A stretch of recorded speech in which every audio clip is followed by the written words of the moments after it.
McLaren won the Constructors Championship, and Ferrari, by contrast, lost it. This happened during the 2024 Formula One racing season. The reason is quite clear, unfortunately, considering the Maranello team's mistakes. We have reiterated this exhaustively, we must admit, in several videos dedicated to the Italian team for many months now. The issue remains the same and revolves around the inability of the technical team, led by Italian aerodynamicist Enrico Cardile, the former technical director of the Maranello squad, to produce an effective aerodynamic package. And by now, it is a well-known fact that the Spanish Grand Prix was unfortunately the beginning of the disaster that crippled the prancing horse. The Italian side introduced a new version of the medium to high downforce rear wing. But the most important innovation was undoubtedly the floor, a crucial macro component for generating aerodynamic load. When such an element is introduced on a car competing in the most important category of motorsport, it requires effective on-track validation. Indeed, it is not at all simple to immediately determine whether the studies conducted at the factory, between simulator and wind tunnel, have truly resulted in a tangible improvement. For this reason, at the Circuit de Catalunya in Barcelona, the verdict remained undecided. However, between the Austrian Grand Prix and the race weekend in Great Britain, the answers came loud and clear.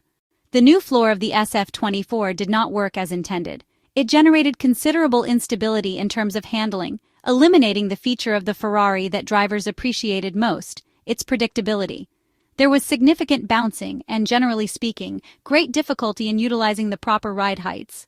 At the Hungarian Grand Prix, a quick fix was introduced by the Maranello team's technicians and engineers. This was, in fact, a preliminary modification to make the component more manageable while waiting for an entirely new floor, which would only arrive in Italy for the home race at the Monza circuit. In the meantime, there were 6 races where the SF24 showcased all its limitations. Competitive scenarios in which Charles Leclerc and Carlos Sainz were forced into constant adaptation, yielding no positive results. During this part of the 2024 Formula One season, Ferrari lost its chance to win the Constructors Championship.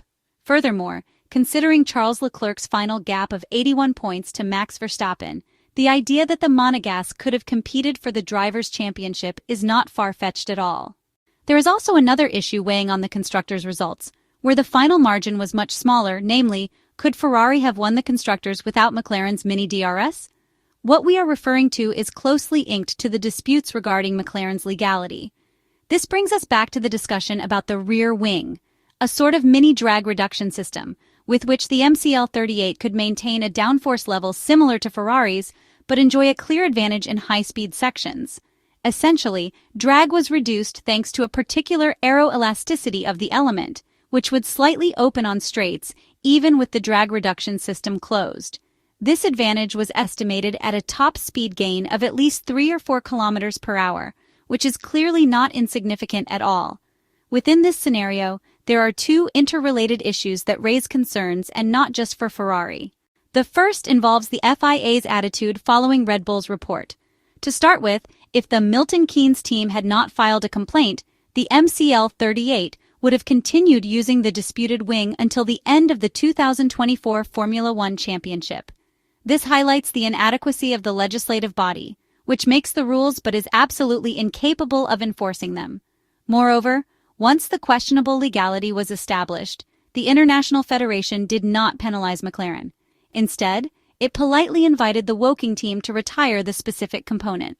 Furthermore, through its technical director, former Ferrari engineer Nicolas Tombazis, it stated that certain past cases could not be verified and therefore immediately closed the matter, sweeping the issue under the rug, essentially. This is the FIA's approach. Creating such a precedent is highly risky in Formula One. Why? Because a team that goes unpunished sets an example for others, which, in turn, will feel entitled to employ borderline or outright illegal solutions, knowing they will face no consequences. However, in our view, the most serious matter concerns the second issue that surfaced with the amendment to the technical regulations for next year. The regulatory body introduced a change that seems tailor-made to prevent a similar or identical solution to that used by McLaren from being replicated. Starting in 2025, the flap of the movable wing must adhere to the same deformation restrictions as the rest of the bodywork when the drag reduction system is inactive.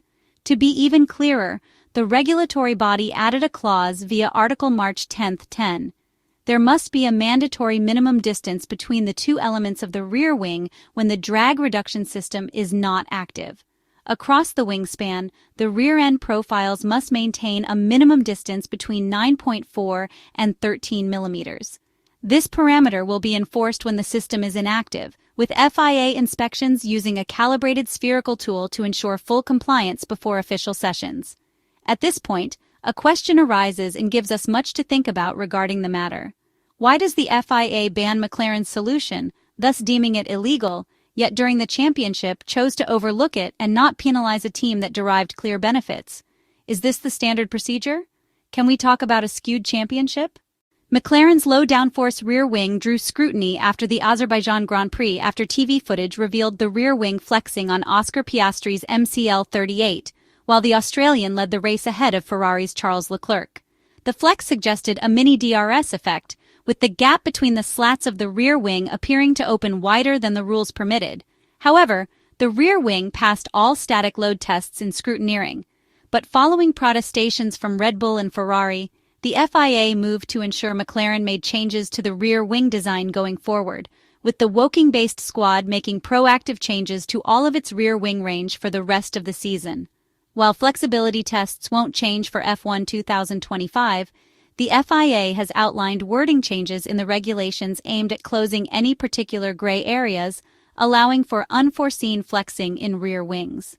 McLaren first introduced the controversial rear wing spec at the Belgian GP.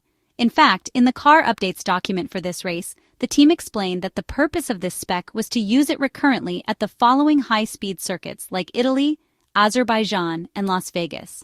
And it is obvious that the mini-DRS was a great help in reducing the drag induced on the MCL38. In fact, this has always been perhaps the biggest weakness of this car. Highly efficient in mid-high-speed cornering, great traction on corner exit, but slightly down on straight-line speed compared to Ferrari and Red Bull, for example. During the Italian GP, the effect of the mini-DRS was less noticeable. Monza is a very low downforce circuit, where all the teams are really looking for the minimum possible level of angle of attack to their wings, hence looking for the least draggy compromise. Therefore, the bending of the upper flap of the leading edge of the rear wing is less noticeable in these cases. Obviously, the extra flex of the upper flap on the MCL38 allowed for this situation with the DRS closed, creating a lower drag-induced effect on his car. Not only in terms of top speed is this an advantage, but also in terms of setup, as it allowed McLaren to use a slightly more loaded wing and then compensate for the drag reduction on the straights due to the mini-DRS. In Las Vegas, it was the low temperatures that affected the overall performance of the MCL38 package, and McLaren's straight-line performance was not greatly influenced by the loss of the mini-DRS due to the very low downforce characteristics, as it was the case in Italy, almost unnoticeable. As mentioned, just in the Azerbaijan Grand Prix at the Baku City Circuit, where the MCL38's mini-DRS clearly made the difference, if we subtract 7 points from Oscar Piastri, who finished first, and add them to Charles Leclerc, second at the finish, the two teams would have tied with 659 points. Moreover, Ferrari would have had one more victory, but unfortunately, retroactive penalties do not exist.